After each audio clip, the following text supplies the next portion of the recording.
Okay, hello, I'm Edwin Rutsch, Director from of the Center for Building a Culture of Empathy, and this is our Empathy Circle to talk about privilege training within the NVC community. And we want to start off just doing a quick introduction for everyone, just your name, where you're from, and just a sentence or so about yourself. I'm from El Cerrito, which is near Berkeley, and that's me. Cool. Kristin Masters, I'm from Santa Cruz, California. Cory Tyler, I am from Los Angeles, California.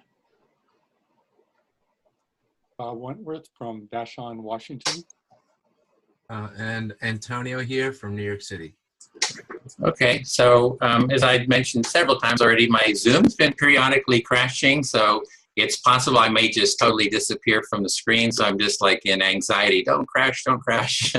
So if that happens, I have a backup laptop. That's where the other name for me is. And so what we're doing here is we're having an empathy circle to discuss the privilege training within the NVC community, and Antonio had some concerns about that. So there'd been a discussion on the NVC beginners community Facebook page, and some dialogues around that. I had offered to do some empathic listening for Antonio, so he's had an hour recording of that.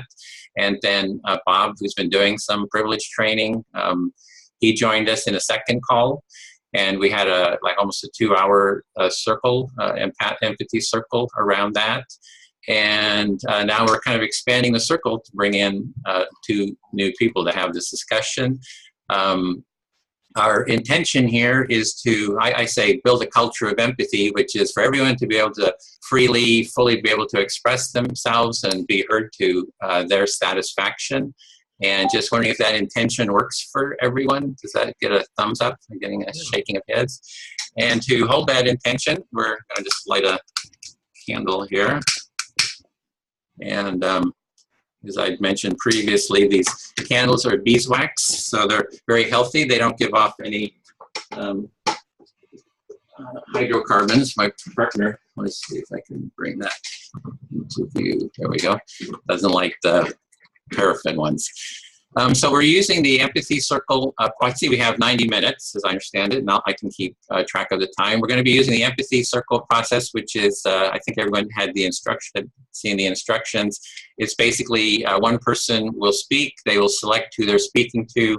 That person will reflect back. The listener will reflect back their understanding to the satisfaction of the speaker until the speaker feels heard, or until we go about 6 or 8 minutes or so. I can keep time on that too. So put a bit of a time limit on it, just since we have only 90 minutes for the discussion. And that's pretty much it. So I do have 2 questions about format. I don't want to delay, but one is, I'm wondering if it's okay with everyone on this call if someone is feeling reactive, if we can ask for a pause and just stop for 30 seconds and breathe. Okay. So if you see someone who's feeling very reactive, just say, I'd like to pause, 30-second pause, everybody's quiet, take a breath, and then we continue. Yeah. Okay. And the only other one is that I noticed, I saw part of one of them, the last one, I think, and I seem to understand that, like, if I was speaking and Edwin was listening, then Edwin goes next. I think with 5 of us, there's a possibility that someone wouldn't get into the rotation very much. And so I know there was one point when someone said that they were stimulated by something, and just wondering whether we can do something to address that kind of. Okay, great. Yeah, so it's so we want to give everyone a chance to speak, so try to spread the speaking around. The second thing is we can periodically check and say, what's your speaking desire, from 1 to 5, right? And then when you're just going to choose and say, I'm on a 5, I got to speak. So that's another way we can kind of bring that in. So thank you. I like that as a way to, some ways to address some inclusion and spreading it Yeah, out. very good. Thank you for bringing up those. I didn't want to go too much into the empathy circle process since I'd sent out the instructions. So I hope everyone kind of has the general gist of it and has seen the previous circles. And the other, I would say, is anyone watching this, is if you feel inspired to transcribe what you're seeing here, feel free to take notes in a transcription, which would be very helpful for other people to be able to see what is being said here. So with that being said, who would like to start and select who you'd like to speak to, and we can. Actually, one more question. What Okay. do you? Just curious as to what's the time looking like here. As to how much time do we have? I heard 90 minutes was just because somebody had time constraints, so that gives us about I think that's about 80 minutes left, 82 minutes left, and I'll keep track of that time. Cool. Thank you. That was it. Yeah. Well, I'm happy to start. Somehow I feel like I'll show up more if I start off. And since I had a brief interaction with Cory yesterday, I'm wondering if you would be happy to chat to me. Yes. First, I'm aware that there's just, I open that door in my mind and the whole thing kind of plays out in front of me. There's a lot of different pieces that are important to me here.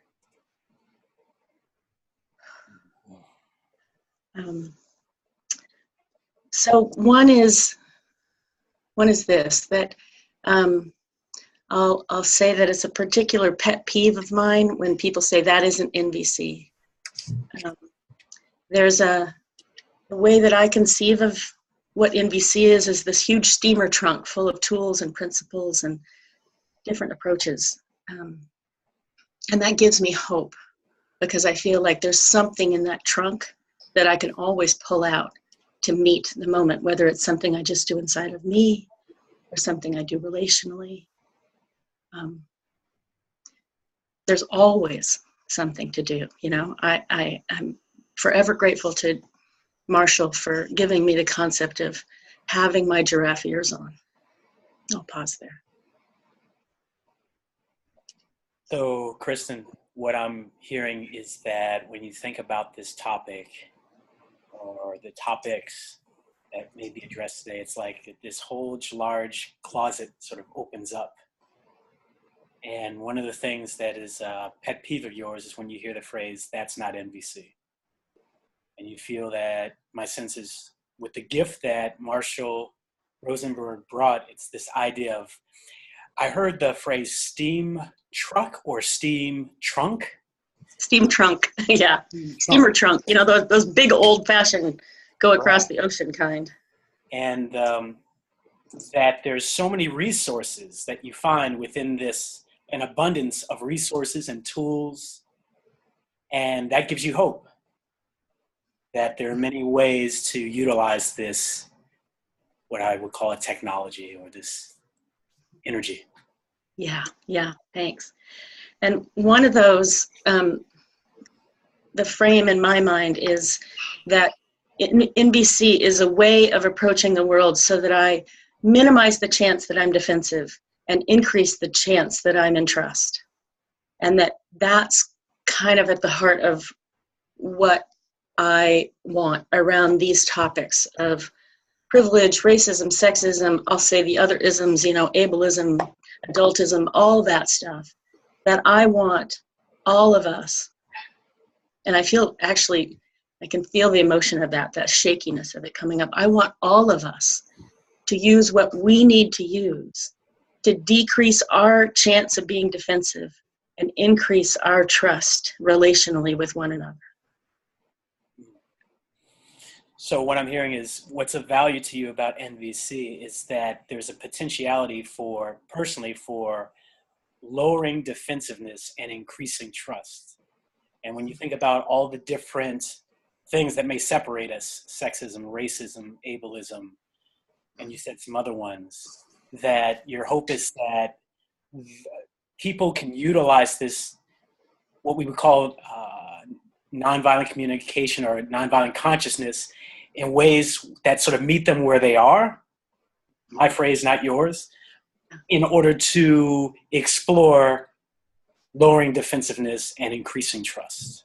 That you have hold a lot of value in that. Mm-hmm. Thank you. So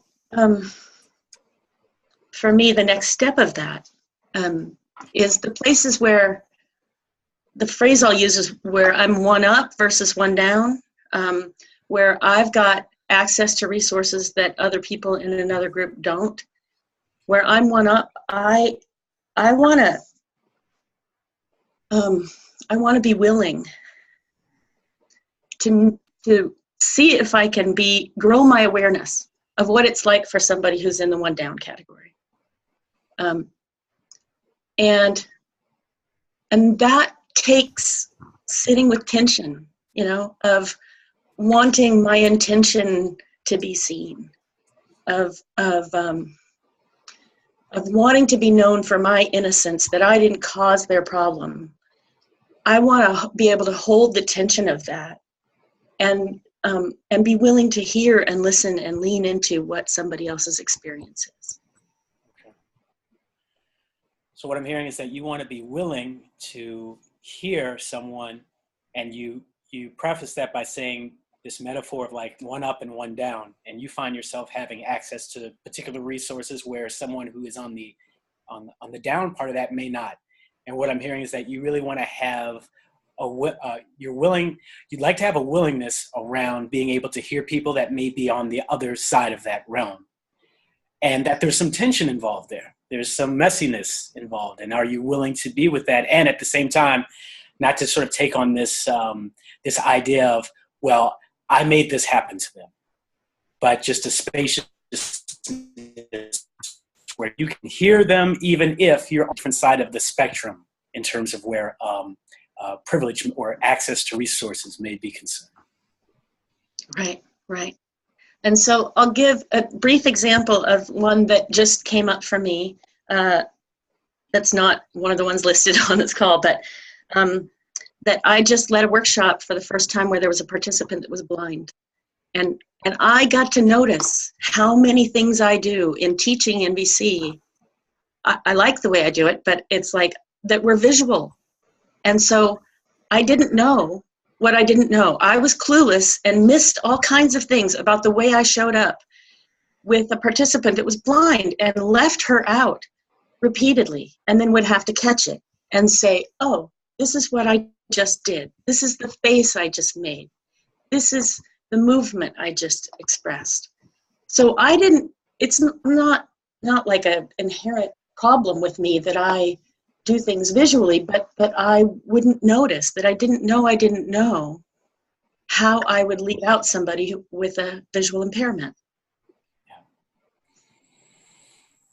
So one of the examples you give, even though it may not be listed on the number of topics we might talk about today, was you were leading a workshop recently where there was someone there that was what we may call visually impaired, and you were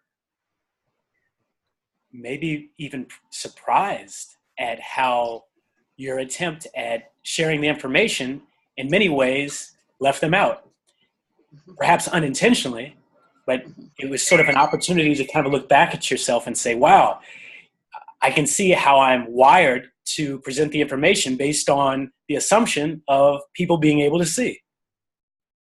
And so you're recognizing that that's an example of how we can kind of, how you can kind of express yourself without necessarily being aware of someone who may not be able to catch what you're saying. Yeah. And I'll just do one more piece because I know we're coming up on a few minutes into it. So I'm actually hesitating to use the word blind spots, but that's the word that I've used so often. Like, we've all got blind spots where we haven't had to see the difference in access and resources. Like, so I guess this goes to what I heard as a beautiful desire on Edwin's part to like build a culture of empathy. It's my belief, this is Kristin telling herself a story, that we need awareness in order to really apply and show up with full empathy. And so I want all of us to be willing to grow our awareness of the places where we've got access to resources that have us have blind spots. That's what I want. I want all of us, I mean, I want it so bad. I want all of us to go, yes, I'm willing to look at stuff that's hard to look at in order to show up with fuller empathy for people that I miss their experience. Yeah, so this idea of collective willingness to look at stuff that's hard to look at, really, really important to you, and that I sense that you have a lot of hope around that, a lot of emotion, and a lot of sense of possibility. That awareness is a component of optimizing our ability to express empathy. Yeah. So in the spirit of sharing, I'll leave that one there. I feel heard on those topics. I'm sure there's more because there's a whole room full of things, but I'll yield the floor to Cory. Thank you.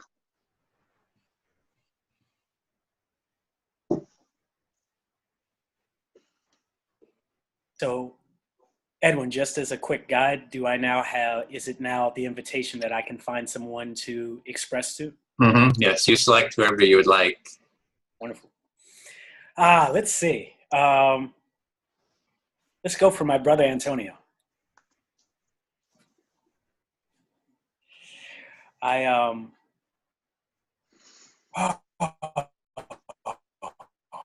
First of all, the amount of gratitude that I'm feeling right now, because I feel like I'm in company of people whom I have a lot of respect for, a lot of admiration for, and whom I've learned a lot from.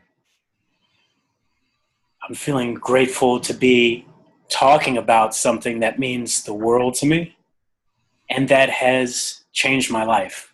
Nonviolent communication changed my life, changed the trajectory of it, changed how I talk to myself, how I talk to my children, everything. Nice. Cool. So I'm hearing, there's a lot of gratitude. It's almost right. You're really in company with people who you're grateful for their presence and for what they've contributed to you in terms of learning. And in general, it's like having a lot of gratitude for this tool, this skill set of NVC, because it's really had maybe a really profound change in your life and how you relate and talk with people around you, family, friends, children. Yeah, thank you.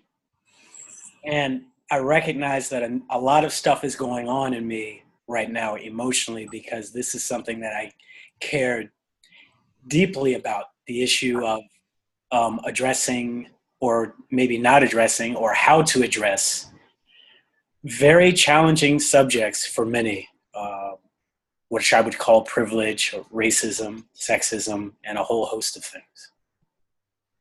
Right. So here, there's a lot going on for you when you think about talking about this subject. Whether it's, like you said, racism, sexism. Is that about right? Yeah, a lot is going on for me. So I could watch myself today because I've watched the prior videos, and what came up for me was that I noticed a number of comments that were on the videos of the last two conversations. And I recognize there's a part of me that really wants to be seen and gotten. And there's also a part of me that's like, okay, be very mindful of the words that I use, because I feel like at some point there's going to be a comment that says, well, Cory, at 11:51 a.m. Pacific time, you said X, Y, and Z. And there's a part of me that's a little anxious about that. Yeah. Yeah, so I'm hearing right that from what you've seen, the past videos of empathic listening have led to commentary on that video. And when you think of speaking here, I guess you're thinking of possibly, being quoted or being phrased. And so I'm hearing maybe that you really kind of want to have a sense of care, and consideration, and how you're using words. Yes. Yeah. Thank you for hearing that. And I also know that there's a part of me that is not interested in consensus either. That's not what this is for me. For me, it's to share what's important and on my heart. So if I don't cross the T's and dot the I's, but I follow my heart in terms of the stream of consciousness that's coming to me, I'll be best served. So I'm leaning in that direction, really savoring that. Yeah. Yeah. So I'm hearing that there's also this part of you that it's not so much about the consensus, but also just about having authenticity, just maybe expressing yourself as you want to express yourself. And that seems to be really valuable to you, maybe more than the consensus idea. Yeah. Really having that space. So I'm going to jump in and say what's a clear opportunity for me is I attended the Nonviolent Communication Conference that happens once a year. It was held in Westlake Village, California, this past weekend. And I'm so grateful that I attended it. And there were so many takeaways. And I'm still right now just resonating with how much I learned. And one of the observations that I had was I was the sole African-American male to attend the event. And this for me is challenging. It's really challenging because, well, for a number of reasons. And I think that there's some sadness that I have about it. And there's a part of me that is, I know that there are many options in terms of talking about addressing this. And I also know that there's often an energy that I get that's like, what's wrong? Find out what's wrong and talk about it. And I get that there's some juice in that. But I really want to invite people to this beautiful party that I've discovered. And so for me, it's about how can we do that? And for me, there's a component of then talking about privilege and racism and all of those things within NVC, because I feel like those are not distinct events. The fact that I was the only Black man at this conference and the fact that there are issues around discussing privilege and race and representation. Yeah. So I'm hearing right. You recently attended the NVC conference, and one of the notes you made was that you were the only African-American person there. You know, for you, it's like, I'm hearing that there's just some stuff that comes up for you around this, in terms of like, you know, wanting to understand maybe a little bit of what's going on there. Yeah, maybe there's something about wanting to get more information, because there's a part of you that's saying, like, you know, that there's something to do here. But I'm hearing also that you want to have some more understanding about that situation. I do. Understanding is big. Thank you for hearing me on that. There's one thing that I'd like to refer to that was actually at a session at the NVC conference that was entitled Privilege and Connection. And it was facilitated by someone who I have a lot of respect for, Roger Sorrell. And in his handout on privilege, he had a quote, and forgive me, but the author is unknown, but I just wanted to say this because I feel like it's so poignant. This isn't about any of us having done anything wrong. This is a system we inherited, a system that includes mechanisms for defending itself by suppressing awareness of what is going on. It's important that we not get caught up in thinking that this is about anyone being bad, but simply learn about what is happening so we can make conscious choices about where we'd like to go from here. And that means a lot to me. Yeah. I'm hearing that you have a lot of connection and a strong connection to one of the things that Roger said, which is almost like, I guess I'll paraphrase, that there isn't anybody to blame, you know, for these system advantages and disadvantages.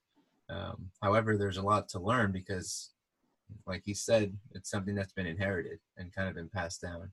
And so yeah. It's almost like about creating maybe more awareness around this kind of.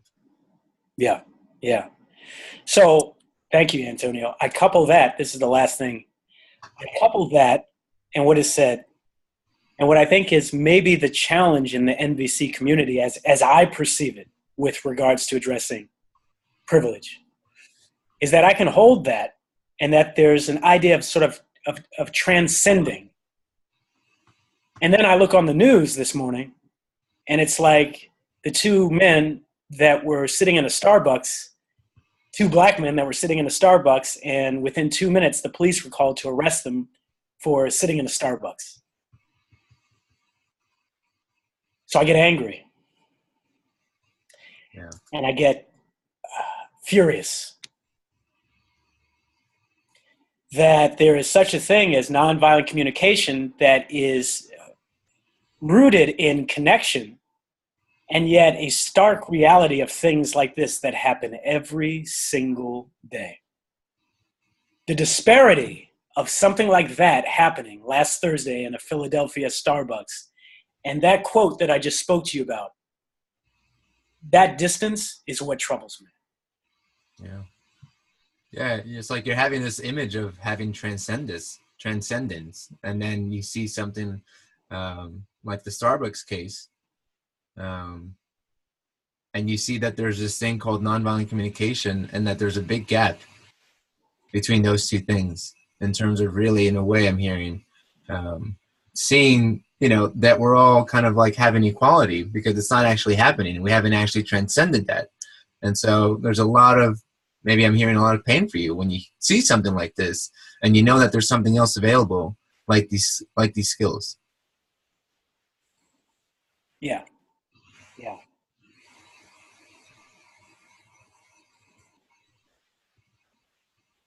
I'm complete for now. Thank you. Thank you for hearing me.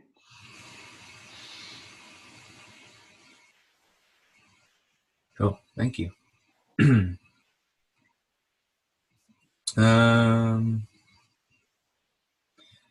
Cool. So I'll let's see. I'll follow my little circle here on my screen. So Edwin, if you're up for Yep. Okay. Yeah. So let's see.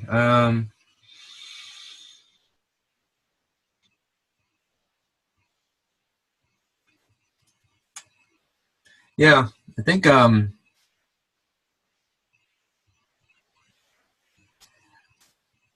don't know. There's definitely for me, I'm just, I'm taking in, sure. You know what? These are really hard things to experience. I'm hearing Cory's experience. I'm hearing, what's going on for Kristin, in terms of really wanting to bring the awareness up that, sometimes we might have an easier time accessing certain things. So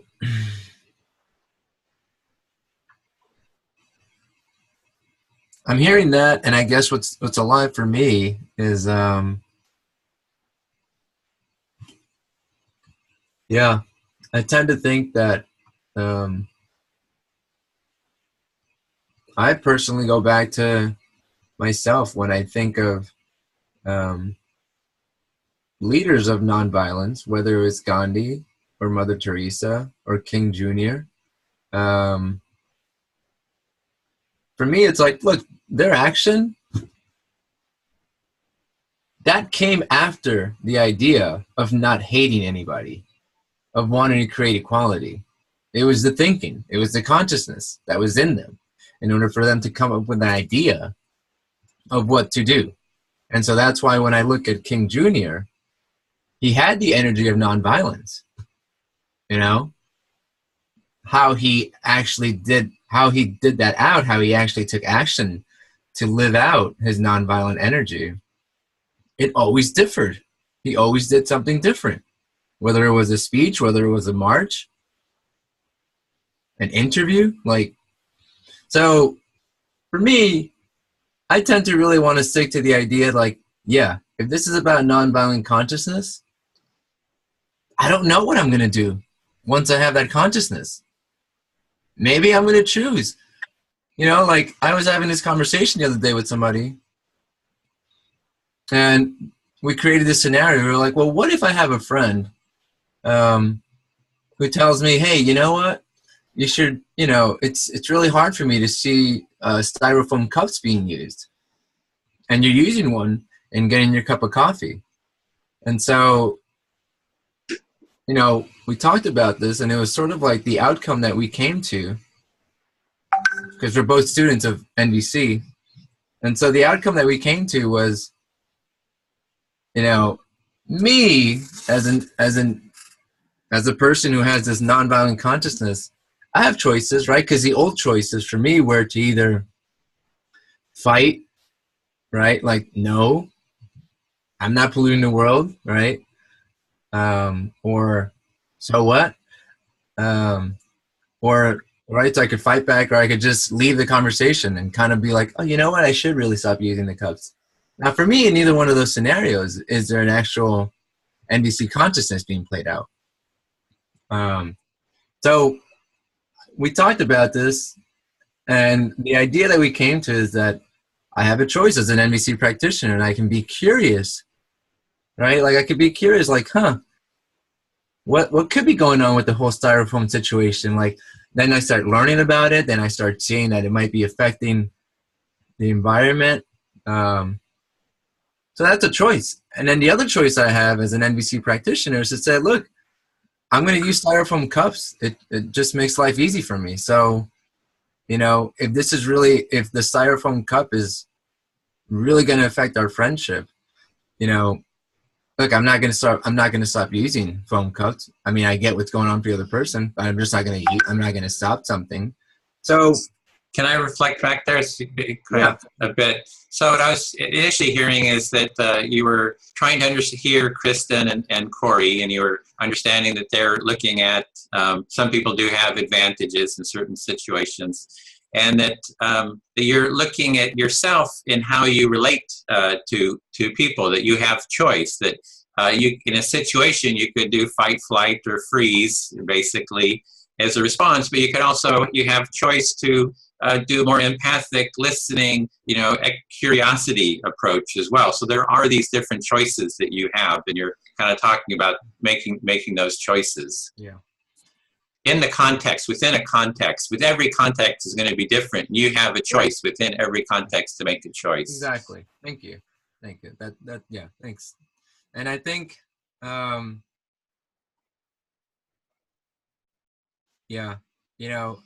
reason I even bring that up, honestly, because I'm hearing that, like it doesn't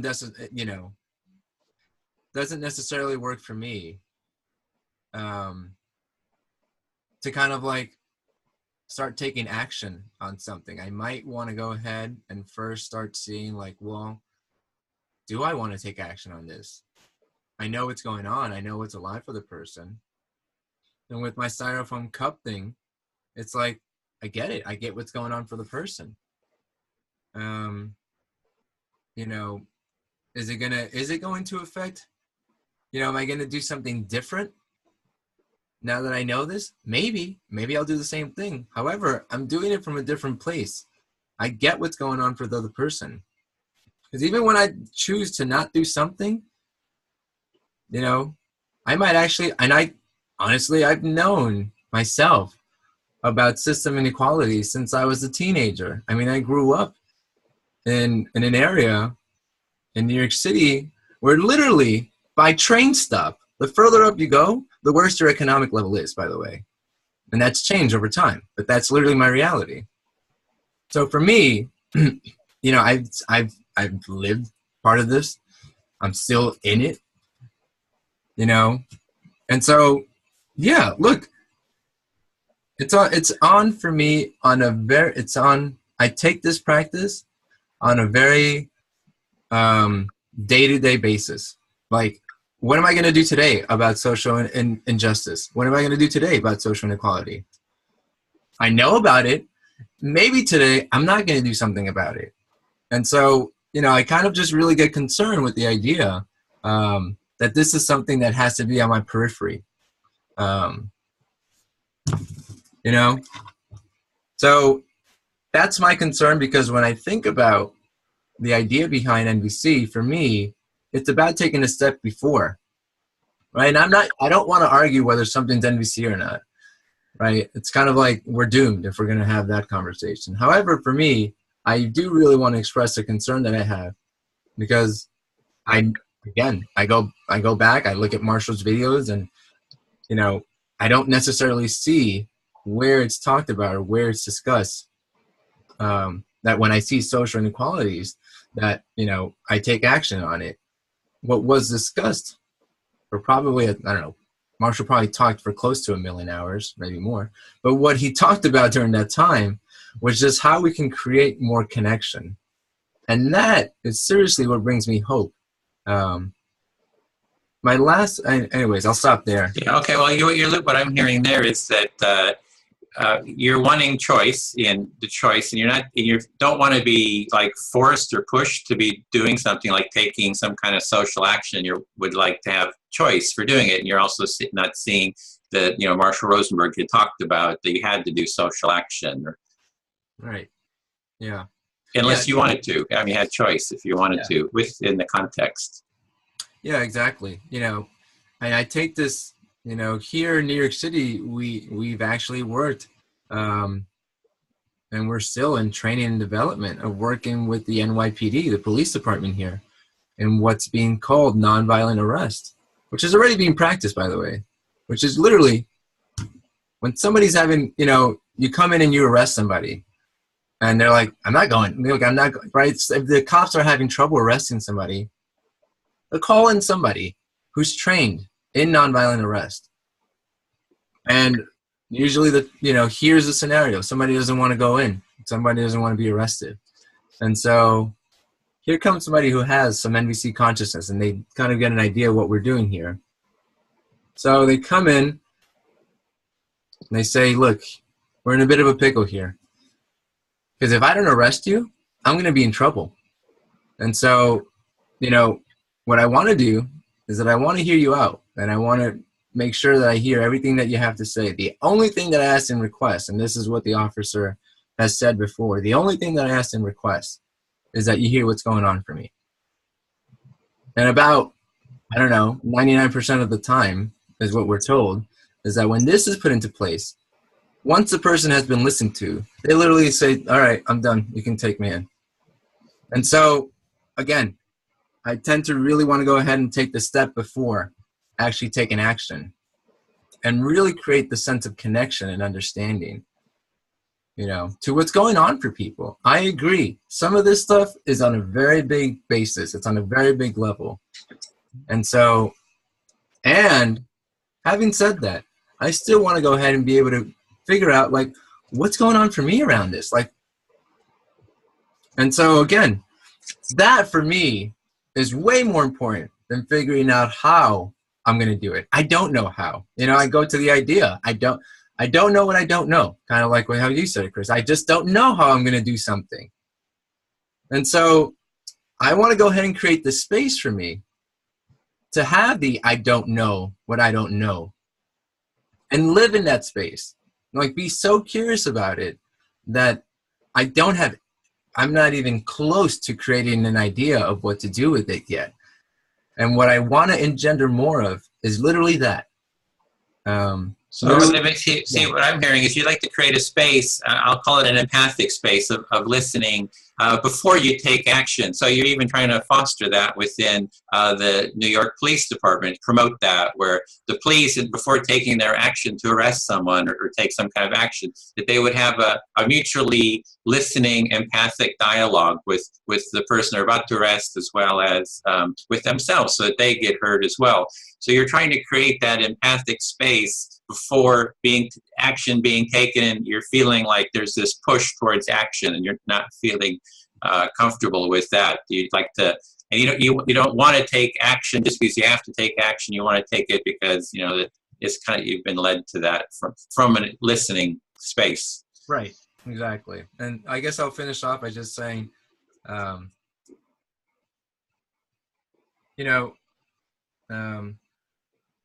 have been able to actually take some action, you know, as a representative of Harlem.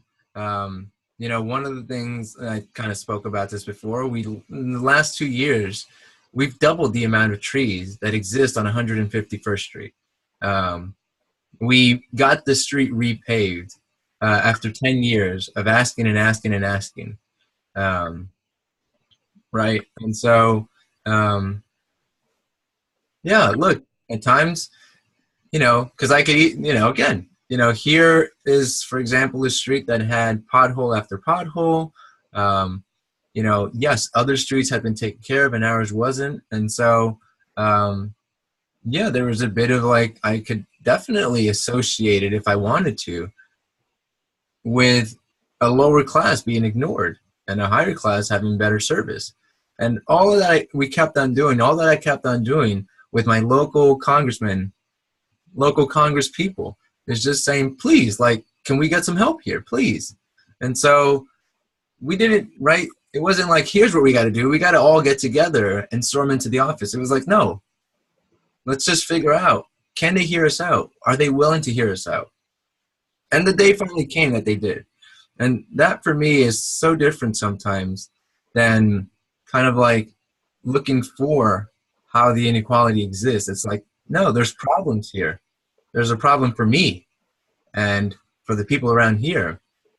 Can we find a way that we can address that where, you know, nobody's being wrong? So I love kind of like what Roger said. It's like nobody's being wronged here. And I'm still in pain. I'm still in trouble. Can we do something about that? So. Okay, so what I'm hearing there is that you're for taking action, you have taken action. It's just you would like the action to come from dialogue, from reaching out to people, instead of putting it within a sort of a, there is this social inequality or this sort of structure, this, I don't know, that whole privilege structure, those different structures, that's not the focus. It's from having just a dialogue with others and taking action from that. Yeah, and even a dialogue with myself. So listening to yourself as well. Yeah. Okay, so Yeah. you feel heard then?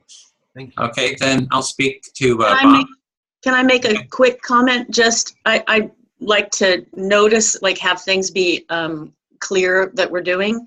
And I'm not a fan of having the clock be the master at all, but that one went 15 minutes, and I just want all of us to be kind of looking at that, especially at the beginning points of keeping everybody in it when there's not something that's like, you know, intense. Just to have that. Thank you. Yeah, so that's a good point. I keep 5 minutes, say 5 minutes, but it's like I was just giving space to this first round, so I didn't keep, you know, strict time on this, so I'm a little muddled myself.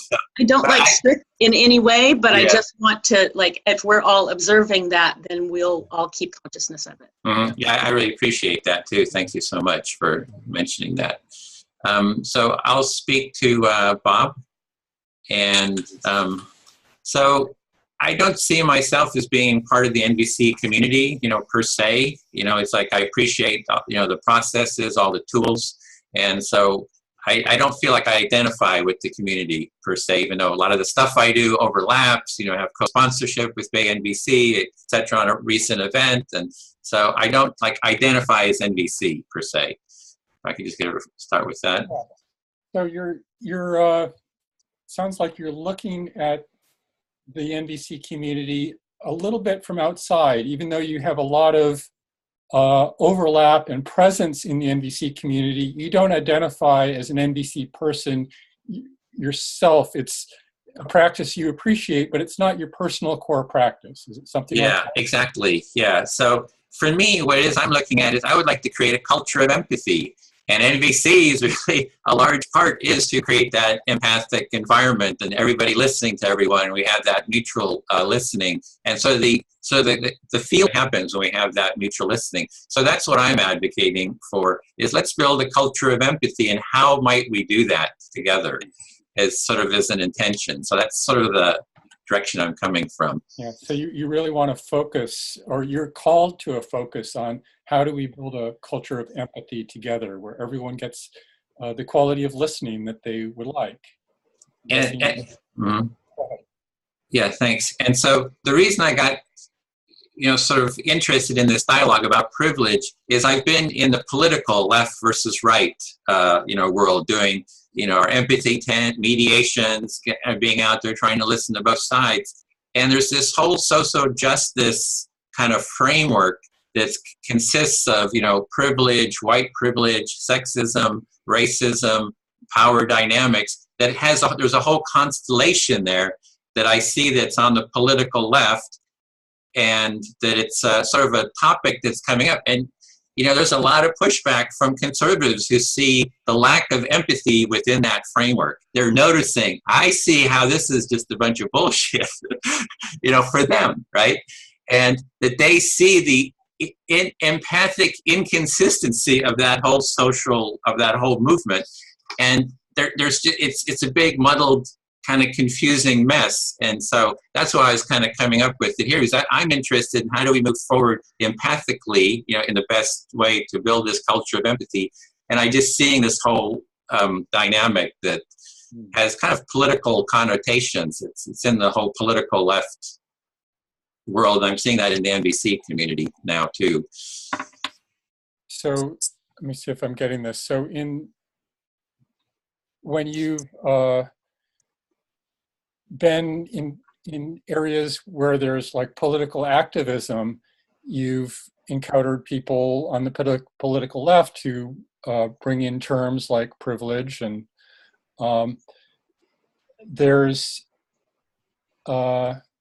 which stimulates pushback from those on the political right. And as someone who really cares about empathy, you've noticed, you think that the pushback from the right is about a perception of a lack of empathy in the framework. Right. Within the whole social justice warrior, quote, framework. And, I did an empathy circle with James Damore, who had the same experience within Google. So he was fired from Google, and it had overlaps with this whole framework. And it's a very tangled, kind of a dynamic. And there's like words and what those words mean. It can be very confusing. And to untangle it is difficult. But the one guiding star that I have is how might we create a culture of empathy together where everyone is included and everyone feels heard, everyone feels seen, and that's that we take our action out of that connection that gets made. So that's kind of where I'm coming from. Yeah. So you really want to focus attention on how does everyone get seen? How does everyone get heard? And sounds like you have a belief that like a relentless focus on that could really get us somewhere. Yeah. And I feel heard. That was my 6 minutes. I just make a mark of that, and I'll just say 6 minutes when it comes up. So for each person. Thanks.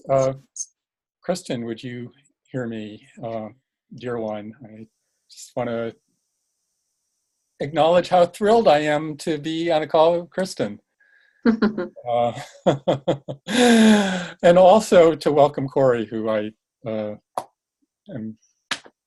I'm not sure we've spoken together this way. We've corresponded before, but I'm really glad to be in your presence and not to exclude anyone. Anyway, glad we're all here.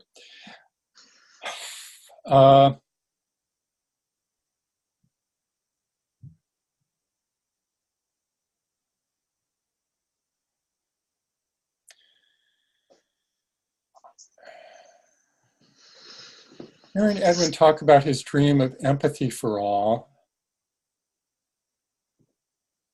I think I've got a related dream, which is a dream that everyone's needs would get held with care. And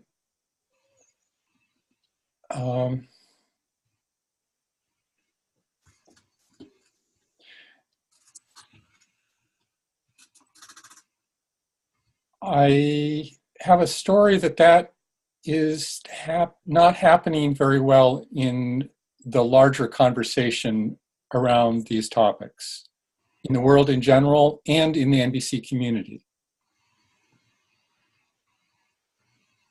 Could you just reflect that much? Yeah.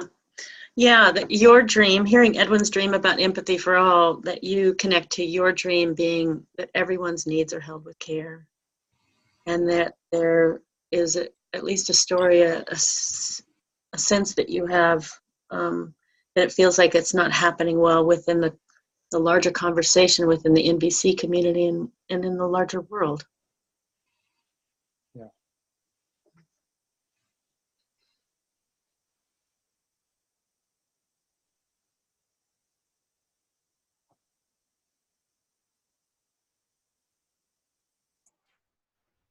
I think his video froze. Oh no, sorry, you're thinking. Sorry. I lost in thought.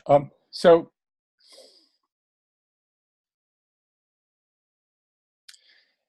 and sometimes the situation feels a little bit like, imagine that there are two children, maybe Pat and Sam. And Pat is used to suffering in silence and not getting much attention. And Sam is kind of an energetic kid and gets lots of attention from adults and kind of demands it. Will notice if it's not there and speak up. And one day, you know, something has happened and Pat has 2 broken legs. And one of the adults present says, hey, I'd like to give some attention to Pat here because looks like Pat's got 2 broken legs. And then you get this thing happening where Sam starts screaming because they're not getting enough attention anymore. They're not getting the level of attention that they're used to. And in fact, they're screaming so loudly that no one can get in to help Pat with their broken legs. And that's what the conversation feels like about the subject of privilege in general and specifically in the NVC community. That when some of us have wanted to raise subject around privilege, it's about pointing to extreme suffering that's happening in our community and wanting to bring it to attention. And the reaction has been a level of upset that I've never seen in anything else in the NVC community. And it's about resisting giving attention to someone who's in extreme pain. I can't, part of me cannot get how inconsistent this is with the value of care for all. Like a reflection. Yeah. So I won't do it in order. I'll start at the back. So there's something that is completely baffling about the inconsistent nature of the resistance to talking about this, and it ties to the metaphor that you used of 2 kids.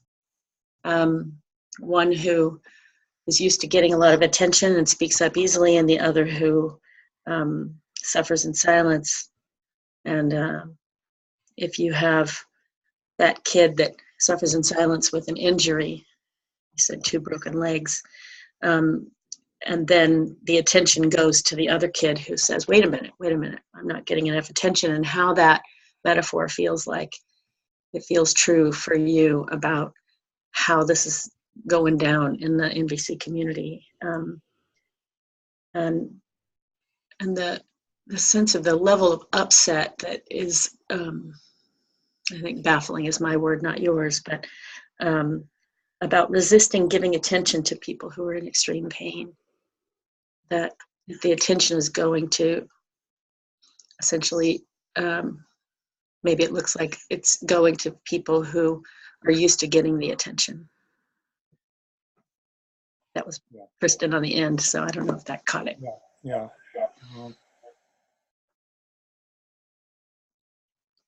Yeah, so I'm just trying to integrate at the time and figure out if there's something else that's burning for me to say.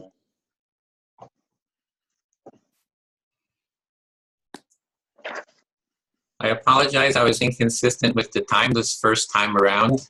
So I did show the 6 minute, and it doesn't mean you have to stop. I'm just going to hold up the time. I apologize. I was not consistent here. So I'm going to try to just be consistent with the time, but you know, I'll just make a marker of it, and don't feel like you have to be rushed.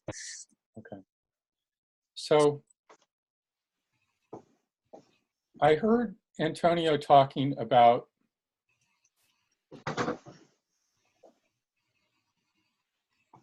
not wanting to be pushed into taking action.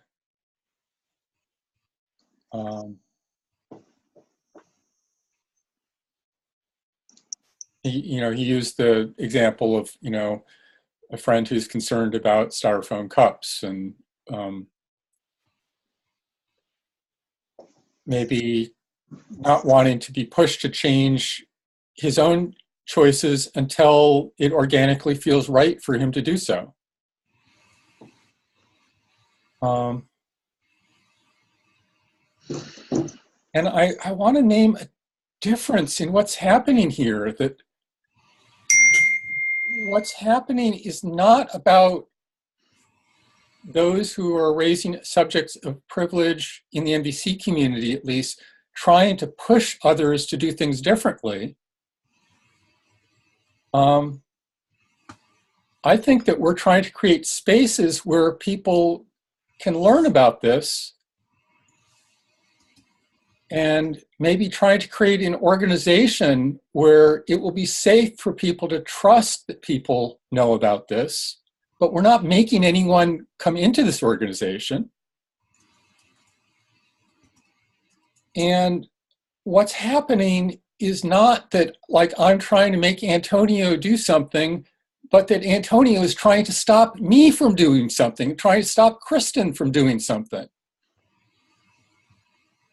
That there are a shocking fraction of people in the NVC network who say it's all very well to teach about issues related to privilege, but it has no place in NVC workshops or no place in international intensive trainings, which are the cornerstone trainings in the NVC world. Yeah, go ahead, talk about privilege, but do it somewhere else, away from us. Even though we're saying there's a problem in the NVC community itself, this is not a problem that is divorced from and separate from the NVC world. This is a problem that's happening specifically in the NVC world. Like Cory mentioned, he was at a conference that he was the only African-American male there.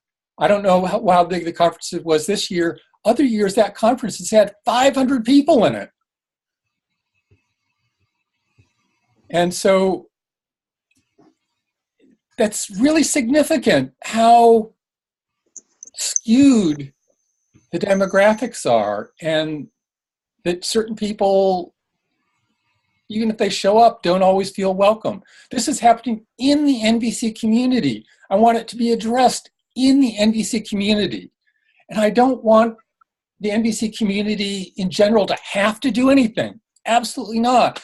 I just don't want them to rise up in an unprecedented level of protest and opposition that I've never seen in the NVC community before against this attempt to help address a problem. But I got a reflection. Yeah. So you started by noticing what Antonio was talking about not wanting to be pushed. And you wanted to say that this was not about pushing, but it was about trying to create spaces to learn, and spaces that are safe enough for people to come and trust that they're welcome. That it wasn't about making others come in. And there was a sense of the frustration, it sounds like, with people saying things that are trying to stop these efforts to address privilege, and people saying, like, do it somewhere else, but that saying don't do this in the NVC world or in NVC IITs, and you really want to see it addressed in the NVC community because it's having an impact in the NVC community. It wasn't about not wanting people to know that they have to, but wanting folks to recognize the impact of their protesting these efforts happening within the NVC community. Did I get it? Yeah, and and a specific example of that was last year, the NVC Academy, which is a private group that has no formal affiliation with CNVC or anything else, but they sponsored a online conference on taking off the blinders with regard to becoming aware of privilege. And there was an ad on the CNVC website for this event. And there was a protest with 30 people contacting CNVC and saying, please take down this ad, including people saying, I will pay the price of the ad to have it be removed from your site.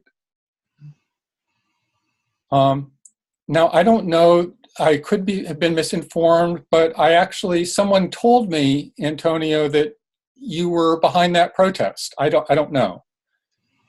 Not me, by the way. Okay, thanks. Thank you for correcting that misinformation, which I do not want to be spreading. But somehow, there was this protest.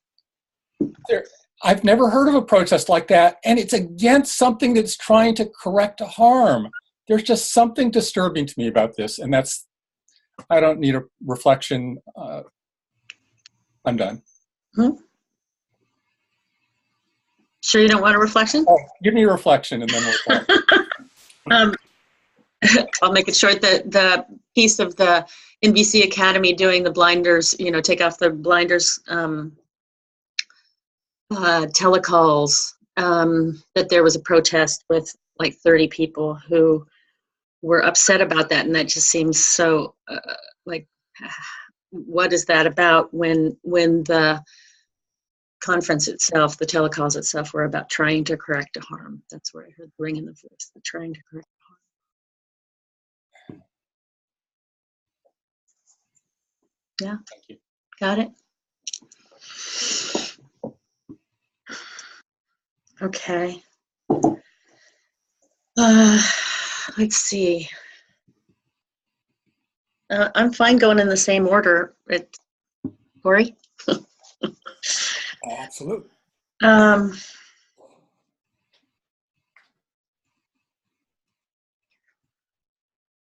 Let's see. Let me just, I'm the one who has to leave at the hour, and it's okay with me if the circle wants to continue after I leave. I just want to get that out there. Okay. Thank you.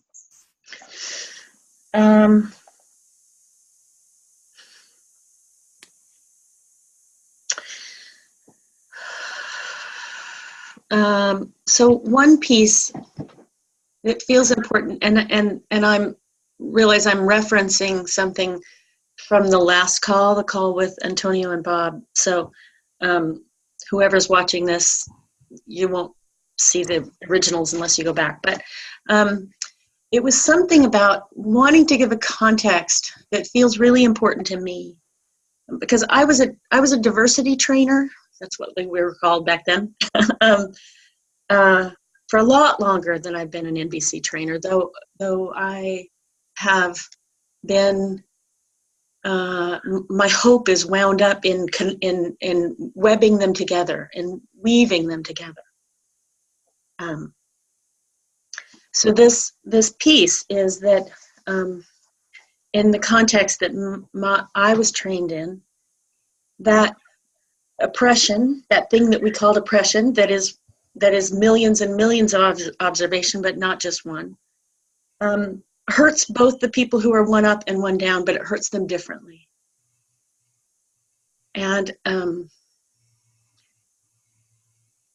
And there's, I in my story, in the way I think about things, it's helpful to understand that both sides get hurt, but in different ways. There's a way of being able to make sense of the world when I look through that frame. I'll stop there for now. Okay. So what I'm hearing you say is that it makes sense to you of being in the world, when you understand that dynamic, that with issues like this, it hurts both the one up and the one down, but differently. Yeah.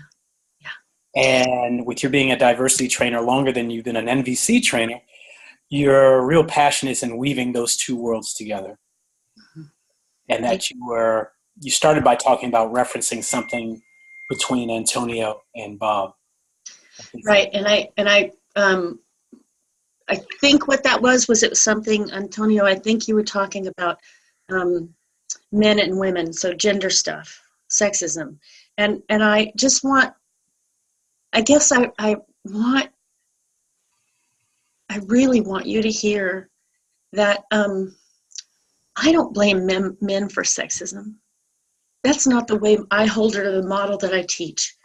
I hold sexism as hurting both of us in ways that are so many that we don't even know how to see it. It's like invisible almost to us seeing it. So I think the thing that you referenced, Antonio, was something about the number of workplace accidents that men are killed in versus the number that women are killed in.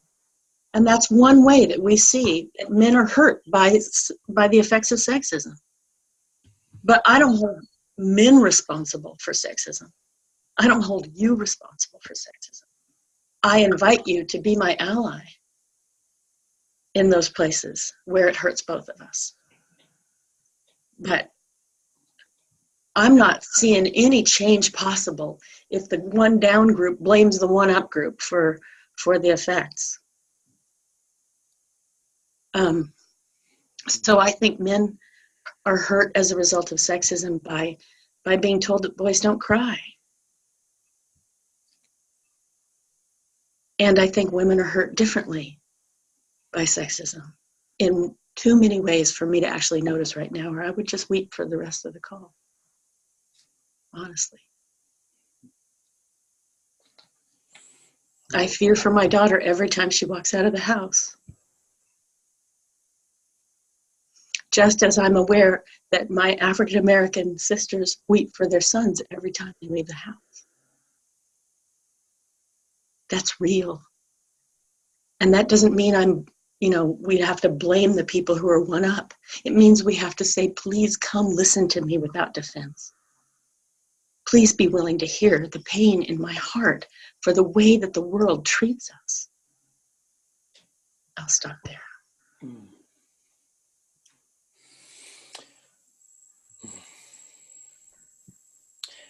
So you're really present with what's alive for you when your daughter leaves the house, in terms of real need for safety and assurance of her well-being. And your sense of your African American sisters who are mothers to sons who are walking out there while being Black.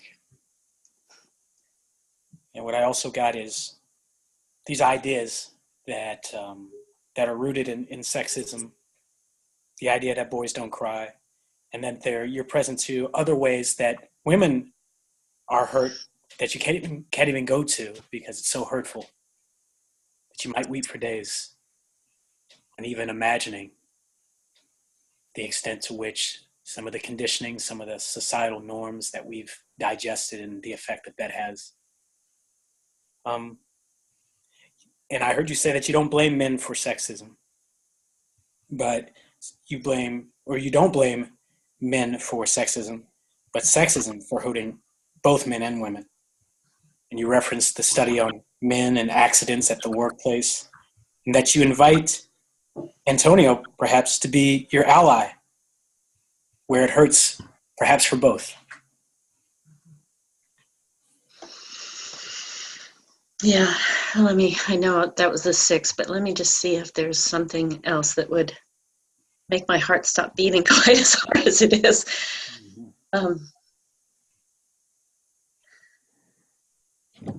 Yeah, it's this. I do a lot of grief work. I lead a lot of grief work. I use grief work and coaching a lot. And I just, without any demand for anybody else to do it, I hold a mass amount of hope in us being able to grieve the impact of the way that society has, let's see, what was it Dorset wanted to talk about? I had a long conversation with him about privilege. And he was like, can't we just call it conditioning? And I'm like, it is conditioning, but there are specific conditionings I want people to have more awareness about. And so I want to invite as many people as are willing to mourn the effects of conditioning and the specific effects of conditioning that lead to sexism and racism and all the rest. I want us to mourn. I want us to be willing to see the impacts on our human lives and mourn it. Because I think we have less defense when we're willing to mourn. We have less defense when we're willing to mourn. And you had a conversation with someone who said, well, why can't we call it conditioning? And what I'm hearing you say, Kristin, is that, well, let's mourn the effects of conditioning so we can see through the impacts on our own human lives. And that you do a lot of grief work. And perhaps your grief work is informing you on how important it is that we name it so that we can tame it. Thank you.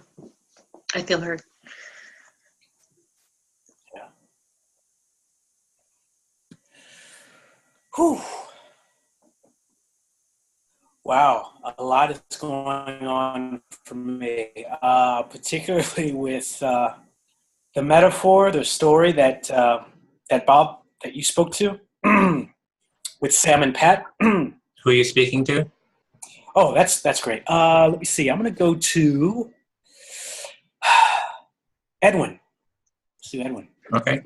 Okay. So the challenging, the real striking piece to what Bob talked about when he used the example of the two boys, or the two children, Sam and Pat, is that in my experience, Pat has been screaming too, but he's not heard. Pat has been vying for the parents' attention as much as Sam, but he hasn't been heard.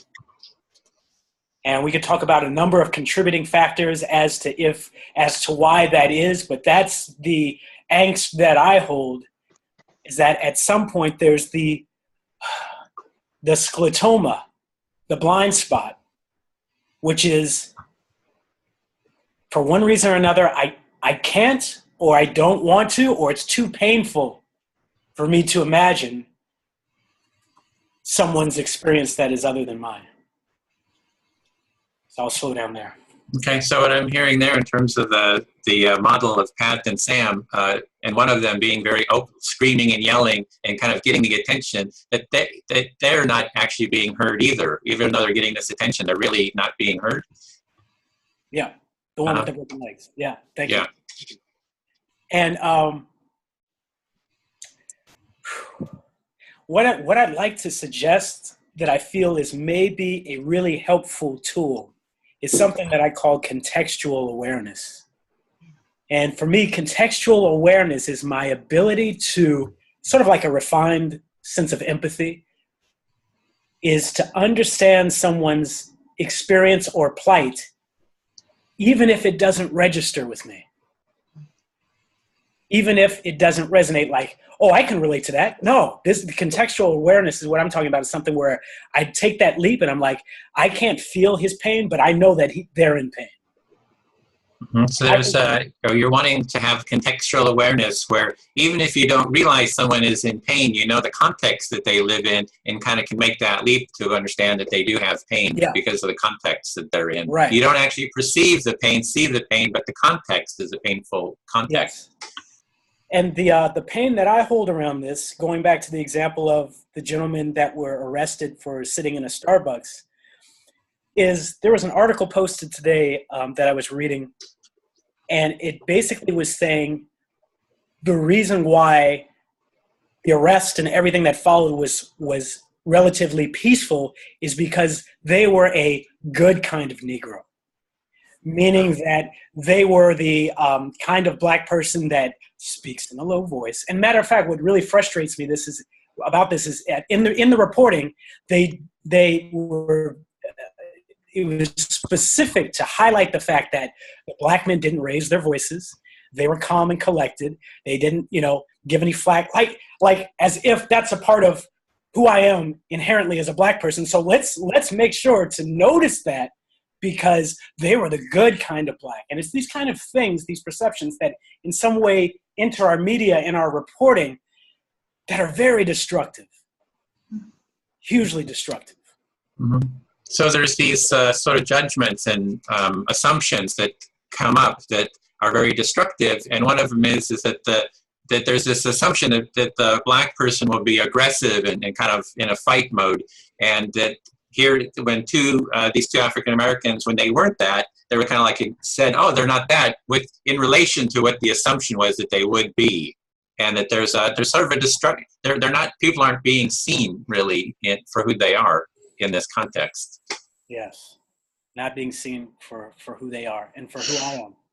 And so for me, so thank you, Edwin. Yeah, so you're like even saying that you're not being seen for who you are. You're just kind of these assumptions towards what you are supposed to be like, and you're being judged. And you're not being, and you're feeling it yourself. You're not feeling seen. There's a level of a survival mechanism that I wear when I go to places and I recognize that I'm seen as a black man, and even within my mentality, I say to myself, well, you know what? I'm going to reassure any fears in this room once they hear me talk. Once they hear my voice and I sound like them, that will in some way reassure them. And that is the essence and the anger that I have around this, and why we need to talk about privilege, and why I would like to sit down with all of those 30 individuals whom I'm hearing from Bob had some issue with privilege being addressed on NVC Academy. And not from a place of I want to battle you, but I really do want to understand, because for me, this is real. There's this thing where we say, well, the story that I'm telling myself, and it's almost like, and I recognize I'm generalizing here, so there's this awareness, and I'm going a little long here, but it's with a point. If I want to invite someone to an NVC workshop, and let's say that it's an NVC workshop on divorce, and I'm sitting down with the person, and they begin to tell me how their spouse or their ex cheated on them. And I said, well, hold on a second, pump the brakes. In actuality, there's no such thing as cheating. I mean, there's a way in which we desperately and tragically want to meet our needs. That total disconnection is my sense for that person. Total disconnection. And I recognize that there are tiers to nonviolent communication and understanding nuance and all that stuff. But it's like, if we want to invite more people to the party that look like me, we ain't going to get it if we're starting with that. So I go ahead.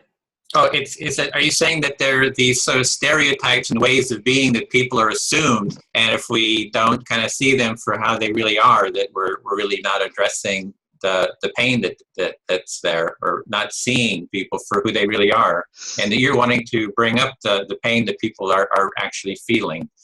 Yes, and I want to say thank you. Meeting people where they're at. And I am in no sense suggesting that any of my colleagues here, and I love using that word because I connect with all of them, have done that or do that. My request is that we talk about the messy stuff, which is privilege, racism, sexism. And if it's going to be any place that we can talk about it in a way that's potentially connective, as I'm sensing this call is, it's nonviolent communication.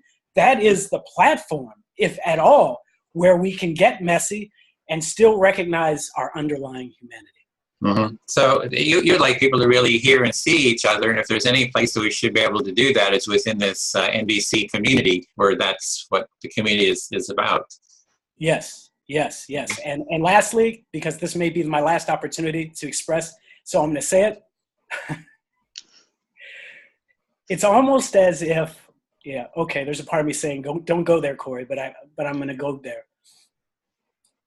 The anger, the confusion that I feel around the phrase "all lives matter" and "Black lives matter," and I feel like this is an opportunity that the NVC community has to say, yeah, Black lives matter. Privilege is there so that we can address it. Now, does that negate that all lives matter? Absolutely not. If we're not careful, it's like, this is the sclotoma that I'm talking about. It's like, do I have the ears to hear that people of African American lineage, ethnicity, identification, in addition to transgender, gay, bisexual, queer, all of that, have an experience where we can highlight that experience without that negating anybody else's experience? Can we hold that? It's what I call co-holding. Can we co-hold the fact that there are people that are being pulled over potentially right now because of the color of their skin, and that there may be somebody who in a million years may never have that experience? So this is a pregnant moment. And if anyone were to champion this and address it, it would be nonviolent communication as a platform and as a collective. So I'm hopeful. Okay. So these issues, you're hopeful that nonviolent communication can address it. For example, Black Lives Matter is saying Black Lives Matter, but it's not saying it in terms of excluding that others matter. So just to have that awareness. Yes, and I have an invitation for anyone who may have resonated with the ad request of taking it down from what I was hearing from Bob about privilege. I would love to have a dialogue with them because I'm interested. I'm interested to connect with them. So you're interested in this dialogue that we're actually having here, as well as with the others who were objecting to that ad, for example, and you're open for a dialogue around it. Yeah. Thank you. I'm complete. Okay. I'm seeing the time, Bob. How is anybody? Do you want to continue without Bob, or do you want to hold off for another time where we can all be together? I'm fine with continuing for half an hour. So we'll miss you, but we're all here now, so I'm fine to hold space for you from afar. Okay. Antonio, can you continue? And Cory? I can go for about 10 more minutes. Oh, 10 minutes. Okay. So then I guess that's going to be the limit then is 10 minutes. So I'll speak to you then, Antonio. Okay. And so for what's coming up for me is this topic of people's pain is what keeps coming up. You know, people are hurt, people are in pain. So if we had a discussion about everyone come and share your pain, whatever your pain is, I'd be all for that. You know, so I think that might be a more effective way of moving towards dialogue and having a culture of empathy, building a culture of empathy. Yeah, so I'm hearing that, right. You keep on hearing kind of like that people expressing their pain and hearing that out. For you, that idea of hearing people's pain out, it really kind of, compounds on the idea of building a culture of empathy for you. Yeah. And then when we say that people in certain contexts have pains, that's an assumption. It might be true, it might not be true. So in an empathic way, when we hear somebody say something, we're checking, are you in pain? And and we don't know if we're right or not. You know, it could be, hey, I love this situation I'm in. I mean, I'm having a really good time. It's a real growth promoting situation and I'm not in pain. So if we make an assumption, it could be true, it could not be true, and that's where the an empathy guess is, and then we kind of check, are you in pain? And for me, that moves towards more kind of accuracy in terms of where people really are. Yeah, so I'm hearing that, right, having an assumption that because somebody's in a specific categorized group of people, that we could make the assumption, like you were saying, that that whole group of people is in pain. However, there could be somebody in there who says, hey, I'm not in pain, I'm having a pretty good time here. And so for you, it's like you really want to focus on the individual and hear out what's going on for them. And yeah, and hear their pain, whatever their pain is. And I don't know people's level of pain. It's like, I don't know if any group is in more pain than another, for sure. I can kind of imagine that being the case, but it's not necessarily true. So for me, the easiest way is let's have a dialogue. Let's get together and talk about our shared pain. Because I think it was Sam or whoever it was in that model who's speaking out that Cory mentioned. They're speaking out, and they're in pain too, maybe, because they're like out there, getting attention, but somehow they're not really being heard. So they could be in, quite a bit of pain too. So it's like, what can we do to move forward with hearing everybody's pain, and that listening being sort of the healing agent? Yeah. So right. Like almost like when you think back to that story of the two kids being in pain and one getting more attention than the other one, they could both be having pain. And right, like for you, the focus is to really figure out like, well, what kind of pain? What's the level of pain for each person? Because that could really be sort of like a sense of healing, to really focus on the pain that's going on for the individual.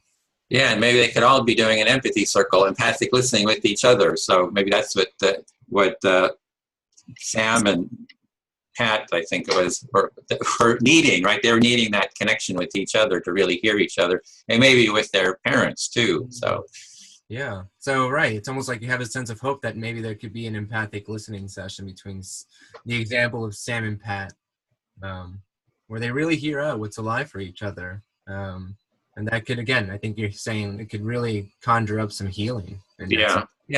I feel fully heard around that. Yeah, thank you. Cool. Thank you. Oh, so I guess that's me. Let's see. Bob, you're kind of gonna jump off? Just checking in on time. I'm just checking in with the other person I'm meeting. Give me a second. Okay.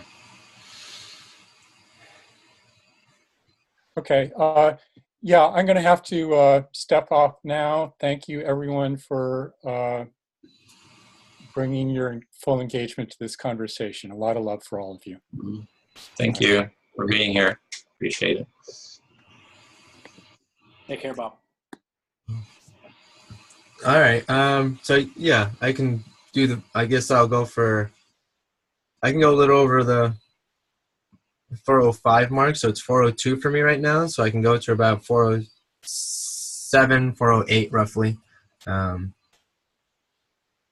So I guess I'll go to Kristin, if that's cool.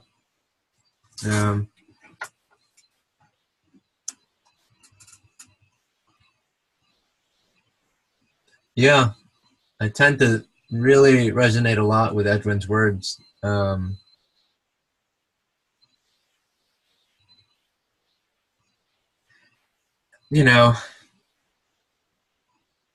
like for me, I could easily be looked at as been given a really bad sort of like occurrence where I grew up in a very poor household, in a community with guns, violence, drugs, rampant around me, and I really connect with what Edwin said. That was almost I was just kind of like, I wasn't in pain amidst having barely any food at home sometimes, and seeing violence around me, so it was really, really weird because I was actually petitioning when I was a teenager to have, more healthier food options at school. I wasn't even affected by that myself. Like, I was getting really good nutrition at the house. However, I could hear that there was stuff going on for other people. And so it's like, again, I kind of go back to the idea very similarly that Edwin shared, which is that it really is, for me, it's beyond sometimes what I would categorize as a class issue, and it's a human issue, that we just don't know how to connect with one another. So maybe I'll ask for a reflection there. Yeah, so I heard that you really resonated with Edwin's words, not always sure which ones those were, but that you were given a start with poverty and violence and guns, and that you weren't in pain, that wasn't a source of pain for you. And you gave the example of petitioning as a teen for healthier food choices, not because it meant something to you, but because it meant something for others. And a sense that it's beyond a class issue. Feels like it's an issue of not being able to connect with one another. Is that it? Yeah. Yeah, thank you. I think it is a human issue. Mm-hmm. We still have war. Mm-hmm. I mean, we really see that as an option. Mm-hmm. And that scares the hell out of me. That really does. And when I think of, like, why might there be prejudice going on? You know, that's handed down to me. Unfortunately, it's handed down to every one of us. Mm-hmm. You know, and yes, I do have a way of being able to now look at my prejudice, understand it, really be able to transform it. I'm in this for transformation, like literally, like personal transformation, which will literally create world transformation. So I really hold to the idea that it's true. You know, there have been times when some people have not been able to see my pain. You know, I don't care what kind of person they are. Because honestly, pain is pain, you know? So it's like, when it comes down to the idea that people can't see my pain, I know one thing is so sure, and it's always been the truth for me, that they have so much pain that they can't see my pain. You know, Hitler couldn't see what he was causing onto the world. And maybe that's because he was tied to a tree when he was a kid. I don't know, but I'm taking a pretty good guess that that's pretty accurate as to why he couldn't see other people's pain. And so when I think of, you know, the disparity of pain that's going on in the world with the words and actions that we might use and how we're not seeing how that affects other people, again, I really bring it back to this idea that I want to go ahead and be able that, yeah, I can take care of my pain by reaching out, by, you know, working, you know, and getting the support that I need and knowing where that exists.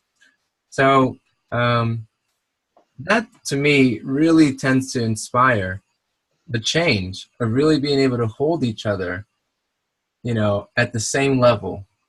And again, that's for me what I'm working towards. You know, it's a long-term goal and it's a big goal for us to really hold that space for each other. So anyhow, maybe I could use a reflection there and wrap it up. So you started with how scary it is that war is still an option, and that prejudice gets handed down to us. That you really want to look at how that came into you and transform it. That you really love the idea of personal transformation. That you like to hold to the idea that others might not be able to see the pain that you're in. And that in your world that's because they have so much. And went into the example of Hitler and, you know, not knowing why he couldn't see the pain that he was generating. But that I think you said you were inspired by the idea that you could take care of your own by reaching out. That long-term big goal to hold yourself. Somewhere in there he said hold something at the same level, but I didn't catch all that. Yeah, maybe I'll just wrap it up by saying I think it's about holding everybody's needs at the same level. Mm-hmm. And it's clear for me, I know that I could care less about somebody else's needs at certain times, by the way. Mm-hmm. And that just means that I'm in pain. And so, you know, the long-term work here is that I already know that, you know, the day that I choose to have children, you know, there's been so much transformation work already done in the world by really being able to go ahead and take a look at our pain and do something about that. And so it's almost like that is so inspiring that we can actually, as individuals and as a group, because right now we're actually doing it, we can actually create that transformation in the world so that we leave a better world for our children's children. So anyhow, that was it. So I'm pretty complete. Thank you. Okay. Thanks for the reflection. Thanks everybody. So I'm going to start hopping off. So okay, well, we can close at this time. We had debated about whether having this circled or not because it was only 90 minutes. Because these dialogues usually are good, you know, 2 hours, sometimes even 3 hours. But we thought we'd get started with this. So thanks to everyone for taking part. Kristin? I'm fine if Edwin and Cory and I want to stay on for just a few more minutes. It does feel. I mean, I accepted the invitation for 90 minutes, and I've got that much more. If Antonio wants to leave and needs to, then that's fine. And okay, I would feel like we just got dropped somehow. Okay, then I'm fine with staying, and I would be glad to listen to both of you to offer you know, kind of a final reflection, but we can also continue at a later point. So that works for me. So I'm hearing that you're kind of wanting to be heard for some final points. It just feels a little bit like, okay, if he goes and then we shut it down, then we missed an opportunity to let ourselves have closure. Okay. Does that work for everyone? Works for me. Works for Cory. Okay. Okay, then are you going to drop off, or do you want to kind of just... Well, I guess it's a little tough for me. Just check in. Yeah, maybe, do you think 5 more minutes works, something like that? I mean, I accepted until 1:30, so we've got another 18 minutes. Oh. You know, I think, isn't it? We went for 90 minutes, so it would have... Right, we went 90 minutes. We went 90 minutes. Oh, okay. So we're 12 minutes over right now. So Okay, always, got it. but I'm fine with listening a little bit more just for a sort of a closure. Got it. Yeah. So do you want to just like yeah, maybe I'll give it 5 more if that's cool. Okay. All right. Great. Thanks, everyone. Then And who are you speaking to? Did you want to speak to me or to Antonio? I'll go back to Cory, I think. Okay. Maybe he's got the last round. I guess I'm aware that there are a lot of other frames that feel important. I have a huge belief that if people are in any workshop or encounter with me of any length of time, that that they grow to trust where I'm coming from, and that I really am holding everybody's needs. So this idea of that when people spend a certain amount of time with you, that they'll get a sense of trust that being around you, you'll be holding an awareness of the importance of their needs. Mm-hmm. And that's, yeah. Yeah, and that within any room, I mean, any of us who do any mediations, right? Within any room, there's often times when both people have needs up at the same time. And I trust my gut on where I'm going to go, but I often choose to go to listen to the person who has less access to resources first, to listen to the impact before I hear the I didn't mean to hurt you that way, the intention of the person who has more access to resources. I like to use that, and I like to be transparent about using that, not as a way of not recognizing that Sam and Pat both have pain, but as a way of being able to kind of, I don't know what that word is, discern, I think. Mm-hmm. Discern something about what their life experience has been. Okay.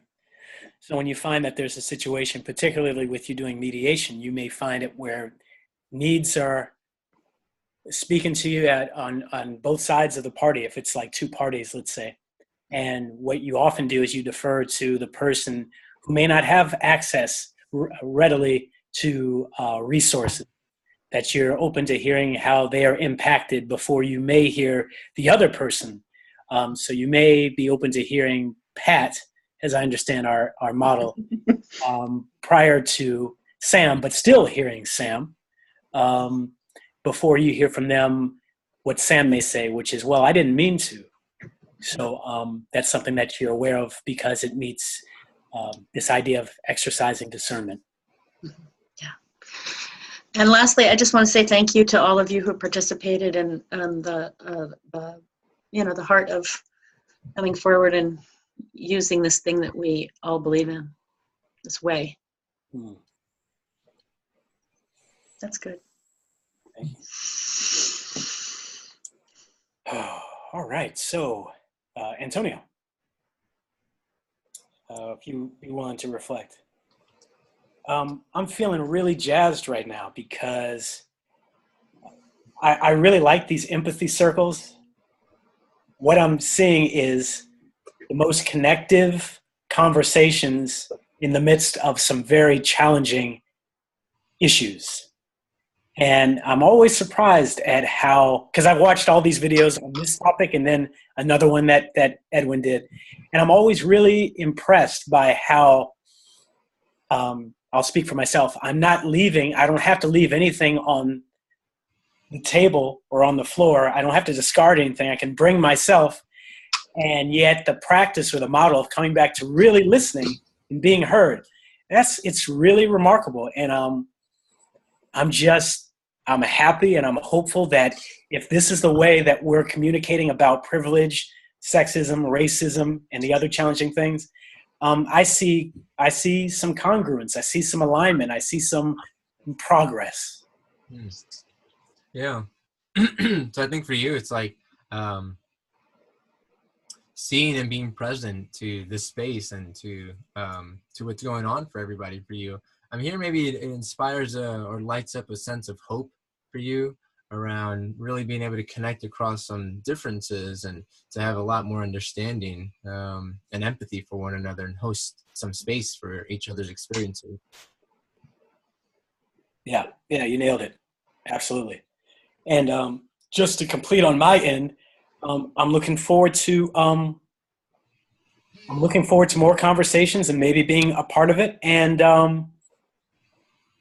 it's messy. That's my sense of it, is that it's not clean necessarily. It's not an easy thing to have talks about this.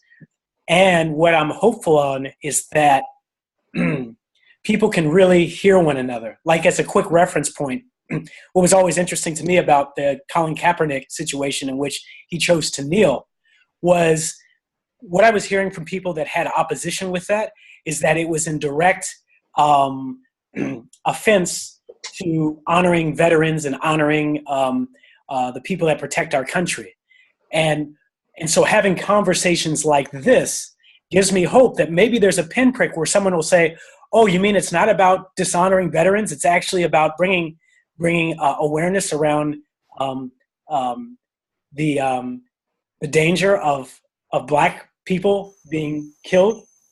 Oh, I got it. I can make that distinction now, even though that's not my preferred strategy. So conversations like this give me hope that's what can happen. Yeah. So I'm hearing that right. It's like, having this type of a a space to share and to express and be gotten for you. For you, when you turn it into the example of Colin Kaepernick, really maybe somebody having a different understanding as to why he's kneeling, that it's not necessarily out of, spite or offense, but it's really in a way trying to bring awareness to, the murder, the arrest, the incarceration of Black people. That can actually, having a space like this might actually give you a space of hope that is something that might happen. Yes. Yeah. Thank you for hearing me on that. And I'm feeling heard, and I'm feeling complete.